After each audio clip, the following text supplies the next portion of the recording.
आपके सामने आज एक खौफनाक सच्चाई है जो दिल को छू लेगी।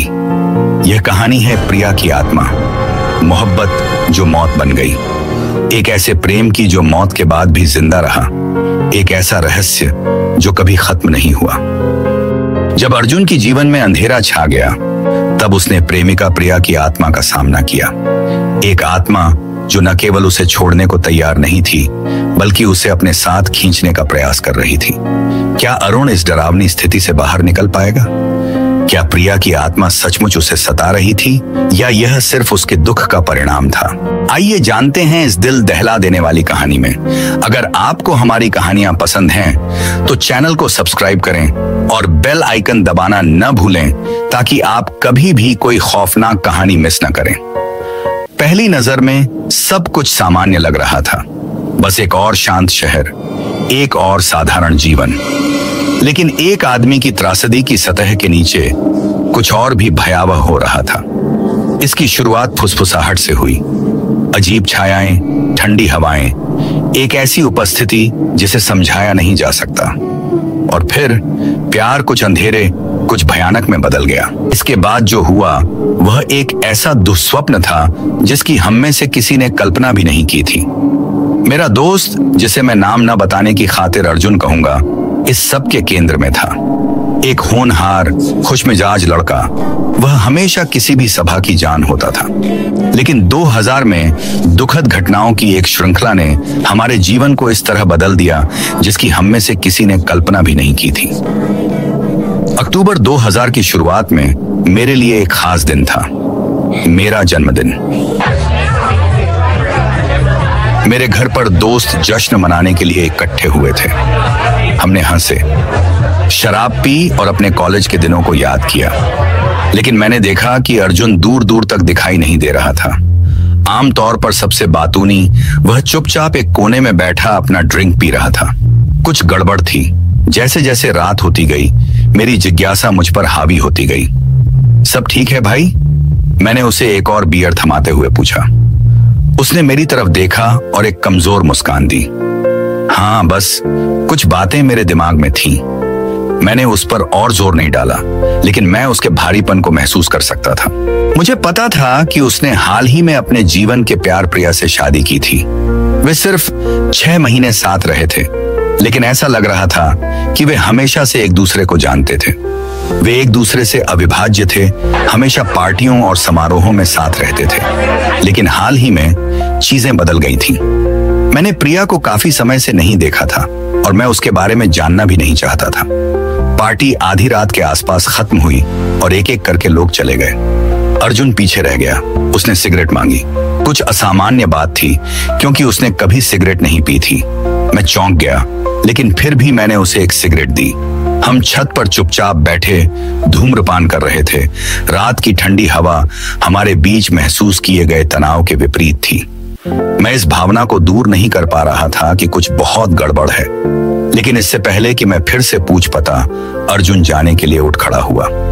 मैं तुमसे फिर मिलूंगा, उसने कहा, और इसके साथ ही वह रात में गायब हो गया। अगली सुबह मैं अपने फोन पर संदेशों की झड़ी से जागा। खास तौर पर एक संदेश ने मेरा ध्यान खींचा। यह मेरे एक साझा मित्र हरि का था। संदेश में लिखा था, प्रिया ने कल रात आत्महत्या कर ली। मेरा दिल बैठ गया। मैंने तुरंत अर्जुन को फोन किया। जिस नंबर से आप संपर्क करना चाहते हैं वह अभी स्विच ऑफ है। लेकिन उसका फोन बंद था। मुझे यकीन नहीं हुआ। प्रिया, वह जीवंत खुशमिजाज लड़की जो जिस कमरे में जाती थी उसे रोशन कर देती थी, आत्महत्या? यह समझ में नहीं आया। हरि और मैं दोपहर से ठीक पहले अर्जुन के घर पहुंचे। जगह अस्त व्यस्त थी। अर्जुन बाहर बरामदे में बैठा था। उसकी आंखें लाल और सूजी हुई थीं। वह रो रहा था, लेकिन अब उसके आसपास एक अजीब सी शांति थी। मैं उसके पास जाने से पहले झिझका। अर्जुन, क्या हुआ? उसने तुरंत जवाब नहीं दिया। इसके बजाय वह जमीन को घूरता रहा। जब उसने आखिरकार बात की तो उसकी आवाज कर्कश थी। वह चली गई, बस ऐसे ही। मैं उसके पास बैठा, स्थिति की गंभीरता को समझने की कोशिश कर रहा था। अर्जुन के ससुराल वाले पहले ही आ चुके थे और माहौल में तनाव का माहौल था। प्रिया के पिता ने अर्जुन पर उंगली उठाई थी और उसे प्रिया की असामयिक मौत का कारण बताया था। पुलिस ने भी जांच शुरू कर दी थी, लेकिन कोई सुसाइड नोट नहीं मिला था, कोई सबूत नहीं था जिससे अर्जुन को प्रिया की मौत से सीधे जोड़ा जा सके। यह सब अटकलें थीं। एक सप्ताह बीत गया और रायपुर में जीवन सामान्य हो गया, कम से कम सतह पर तो। लेकिन अर्जुन बदल गया था। वह सभी से दूर हो गया, मुश्किल से ही घर से बाहर निकलता। उसका दुख जो कभी सहने लायक था अब और भी गहरा होता जा रहा था। फिर शुक्रवार की रात आई। रात के करीब 1 बजे मेरा फोन बजा। यह अर्जुन था। उसकी आवाज कांप रही थी। क्या? कौन तुम्हें अकेला नहीं छोड़ेगा? मैंने पूछा, अब पूरी तरह से जाग चुका था। वह यहां है प्रिया, वह घर में है, वह मुझे परेशान कर रही है। मेरा खून जम गया। मैंने सुना था कि दुख अजीब रूप ले लेता है, लेकिन यह कुछ और ही था।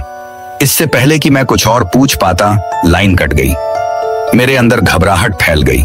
मैंने पास में रहने वाले हरि को फोन किया और हम जल्दी से अर्जुन के घर की ओर चल पड़े। जब हम पहुंचे तो हवा तेज हो गई थी, पेड़ों के बीच से चीख रही थी। सामने का दरवाजा थोड़ा खुला था, जो अपने टिका पर अजीब तरह से झूल रहा था। हम अर्जुन को पुकारते हुए अंदर गए। घर अस्त व्यस्त था, फर्नीचर उल्टा पड़ा था, टूटे हुए कांच फर्श पर बिखरे हुए थे। ऐसा लग रहा था जैसे तूफान ने पूरे घर को तहस नहस कर दिया हो। लेकिन अर्जुन का कोई पता नहीं था। हम सावधानी से ऊपर उसके बेडरूम में गए। दरवाजा खुला था और जैसे ही हम अंदर गए, जो नजारा हमारे सामने आया वह भयानक से कम नहीं था। अर्जुन फर्श पर पड़ा था, उसके सिर से खून बह रहा था, उसका चेहरा पीला पड़ गया था, लगभग बेजान। कमरा बर्बाद हो गया था, फर्नीचर टूटा हुआ था, बिस्तर उलटा पड़ा था और हवा में एक अजीब बासी गंध भरी हुई थी। हम उसके पास पहुंचे, उसके चेहरे पर पानी छिड़का। वह धीरे धीरे होश में आने लगा और कराहने लगा। क्या हुआ? मैंने उसे बैठने में मदद करते हुए पूछा। वह यहां है, वह मुझे जाने नहीं देगी, अर्जुन ने फुसफुसाते हुए कहा। उसकी आवाज कांप रही थी। उसने हमें सब कुछ बताया। प्रिया की मौत के बाद से ही अजीबोगरीब चीजें हो रही थी। यह शुरू हो गया था, छोटी छोटी बातें, रात के बीच में ठंडी हवाएं, अपने आप हिलती हुई वस्तुएं, जब कोई नहीं होता तो कदमों की आवाज। लेकिन फिर यह बढ़ता गया। अर्जुन ने दावा किया कि हर रात ठीक 1 बजे वह प्रिया की खुशबू सूंघ सकता था, कमरे में उसकी मौजूदगी महसूस कर सकता था। उसने उसे देखा भी था। खिड़की के पास खड़ी उसकी परछाई ठंडी खोखली आंखों से उसे घूर रही थी। लेकिन आज रात अलग थी। प्रिया एक परछाई के रूप में नहीं, बल्कि एक भूतिया आकृति के रूप में प्रकट हुई थी। वह उसे सांत्वना देने के लिए वहां नहीं थी, वह गुस्से में थी। उसका पीला चेहरा गुस्से में मुड़ गया था। उसकी कभी खूबसूरत आंखें नफरत से भरी हुई थीं। वह उसकी छाती पर बैठ गई थी, उसका गला घोंट रही थी, उसके ठंडे हाथ उसके गले में थे। उसने चीखने, मदद के लिए पुकारने की कोशिश की थी, लेकिन कोई आवाज नहीं निकली। वह उसका वजन, उसका गुस्सा महसूस कर सकता था, जो उस पर दबाव डाल रहा था। हरि और मैंने असहज नजरों का आदान प्रदान किया। हमें नहीं पता था कि किस पर विश्वास करें। क्या यह सिर्फ अर्जुन के दुख की अभिव्यक्ति थी या कुछ और भयावह खेल चल रहा था? हम उस रात उसके साथ रहे, लेकिन हम में से कोई भी सोया नहीं। अगली सुबह अर्जुन के माता पिता अपनी यात्रा से वापस लौटे और हमने तुरंत उन्हें बताया कि क्या हुआ था। उसके पिता का चेहरा पीला पड़ गया, मानो उन्हें इसकी उम्मीद थी। मुझे कुछ करना है, उन्होंने अपनी कुर्सी से उठते हुए कहा।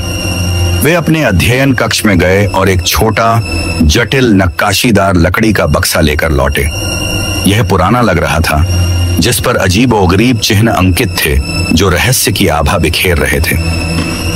यह मुझे कई साल पहले एक तांत्रिक ने दिया था, उसके पिता ने बक्सा खोलते हुए बताया। अंदर एक साधारण लेकिन शक्तिशाली ताबीज था।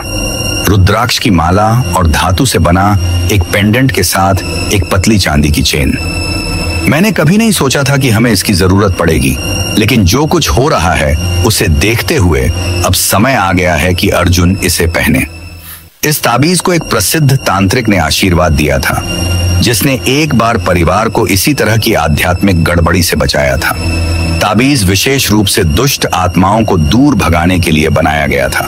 अर्जुन, यह सुरक्षा के लिए दिया गया है, तुम्हें इसे अब हर समय पहनना होगा, उसके पिता ने जोर देकर कहा। और उसे उसके गले में पहना दिया। संकोची होते हुए भी अर्जुन ने इसे स्वीकार कर लिया। जिस क्षण ताबीज ने उसकी त्वचा को छुआ, वातावरण बदल गया। एक सूक्ष्म बदलाव, मानो भय का भार थोड़ा कम हो गया हो। हर चरमराहट, हवा का हर झोंका अशुभ लगता था, मानो कोई हमें देख रहा हो।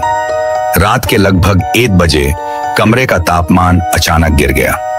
हम सभी ने इसे महसूस किया, एक ऐसी ठंड जो हमारी हड्डियों में समा गई, अप्राकृतिक और भयावह। हवा भारी, तनाव से भरी हुई लग रही थी। मैंने देखा कि अर्जुन की आंखें चौड़ी हो गई थीं, उसका चेहरा पीला पड़ रहा था। वह यहाँ है, उसने फुसफुसाया। हम खिड़की की ओर मुड़े। पहले तो कुछ नहीं था, बस अंधेरी रात थी। लेकिन फिर धीरे धीरे एक आकृति की धुंधली रूपरेखा उभरी। यह वह थी, प्रिया। वह खिड़की के बाहर खड़ी थी।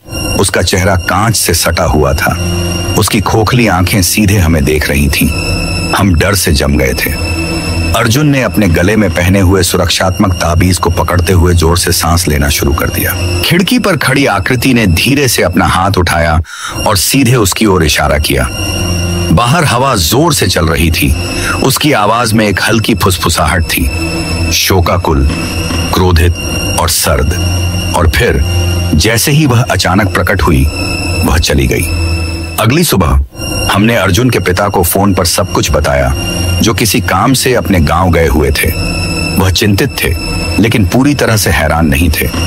अर्जुन के पिता ने तुरंत एक स्थानीय तांत्रिक की तलाश की, एक ऐसा व्यक्ति जो इस तरह की आध्यात्मिक गड़बड़ी से निपटने के लिए जाना जाता है। तांत्रिक उस दोपहर ताबीज, पवित्र जल और धूप बत्ती लेकर आया। उसने एक अनुष्ठान किया, घर को साफ किया, इसे किसी भी तरह की प्रेत बाधा से बचाया। उसने अर्जुन को एक सुरक्षात्मक ताबीज दिया, उसे हर समय पहनने के लिए कहा और परिवार को आश्वस्त किया कि प्रिया की आत्मा अब उन्हें परेशान नहीं करेगी। लेकिन नुकसान पहले ही हो चुका था। अर्जुन फिर कभी वैसा नहीं रहा। हालांकि प्रेत बाधाएं बंद हो गईं, लेकिन दुख और आघात बना रहा। वह हम सब से दूर हो गया और आखिरकार रायपुर छोड़कर एक नए शहर में सुकून की तलाश में चला गया। उस भयावह रात को सालों बीत चुके हैं, लेकिन यादें अभी भी ताजा हैं। मैं अक्सर अर्जुन के बारे में सोचता हूं और सोचता हूं कि वह कैसे सामना कर रहा है। क्या उसे कभी शांति मिली? लेकिन उससे भी ज्यादा मैं प्रिया के बारे में सोचता हूं। क्या उसकी आत्मा को कभी शांति मिली, या क्या वह अभी भी कहीं अंधेरे में उस आदमी का इंतजार कर रही है जिससे वह प्यार करती थी?